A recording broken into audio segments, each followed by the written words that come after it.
कमी व जास्त पावसामुळे सोयाबीन पिकावर वाढतोय मोठा धोका। खोडमाशी व चक्री भुंगा झाडाच्या खोडात व मुळाशी शिरकाव करत आहे। सोयाबीन झाडाचे 2 भाग केले असता ही अळी दिसल्यास समजा उत्पादन घटण्याची शक्यता आहे। म्हणून आजच करा पिकाच्या देठापासून ते मुळापर्यंत आळवणी। स्टेप ऑर्गॅनिकाचे दर्जेदार प्रॉडक्ट व एकमेव बूस्टर डोस म्हणजे क्रीपर।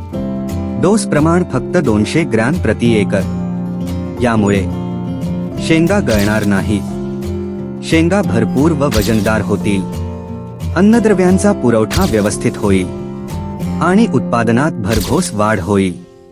शेतकरी बंधूंनो, उत्पादन सुरक्षित ठेवण्यासाठी हा डोस नक्की द्या। सोयाबीन वाचवा आणि नफा वाढवा। अधिक माहितीसाठी आजच आमच्या ग्राहक सेवा प्रतिनिधीचा सल्ला नक्की घ्या आणि आमच्या चॅनेलला सबस्क्राइब नक्की करा।